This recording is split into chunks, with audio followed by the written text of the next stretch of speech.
Siphinde sinibingelele futhi kusenguye umkhulumagolwane. Manje sikhuluma ngokuhlolela umndeni.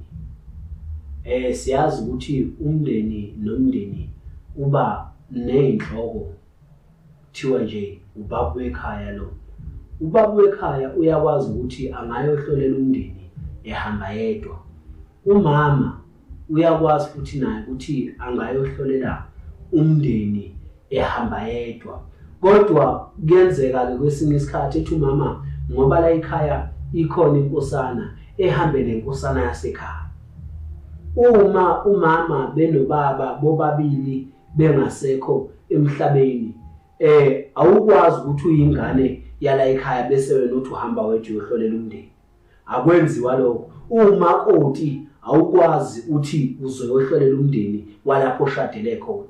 Udinga umndeni usuke ufuna abantu bakhona, mhlambe kungafike kube ubhuti omdala wala ekhaya, mhlambe nalono lamana naye no-auntie wasekhaya, mhlambe udadewabo, ababe bathathu noma babe bane ukuze beyokwazi ukufike belekelelane mabese bendlulisa isikhulumo sabo emndenini ukuthi cha sambile sayohlola kumkhulumagolwane siyohlolela umndeni. Wafike wathi kuhlolelwa makwenze njani makuthiwa abantu bayohlolela umndeni? Makuthiwa kuyenzeka ekhaya kukhona umuntu ondlule akwangaqondakala ukuthi undlule kanjani.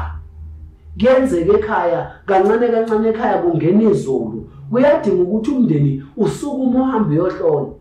Kuyenzeka kancane ekhaya kufa impahla, kubalekile ukuthi umndeni usukume uhambe uyohlola. Kodwa makusekhona umnumzane wekhaya, ngicabanga ukuthi kusuke kupheleliswe konke. Uyena umuntu ongakwazi ukuthi esukumele ethi ngiyobhekela umndeni wami, ngiyobheka ukuthi la ekhaya konakalephi, la ekhaya kwenze njani. Kancane abantwana bayagula lapha ekhaya, kancane izingane ziyalimala, zingena ezingozini zemoto, ziyalimala izingane, kungonakele lutho. Kubalekile ukuthi kuke kuhanjwe kuyohlolwa ukuthi kaze ngempela imbangela yini, ngoba kungenzeka ukuthi izinto ezithinta abantu abangasekho, ulaka labantu abadala sekukhona lapho eseniphambuke khona. Manje sebeshaya lapha ezinganeni, noma ulaka labo selivukela phezulu kwesizukulwane, ngoba siyakhumbula sonke ukuthi iBhayibheli like lathi isono sabazali siyowela phezulu kwabantwana.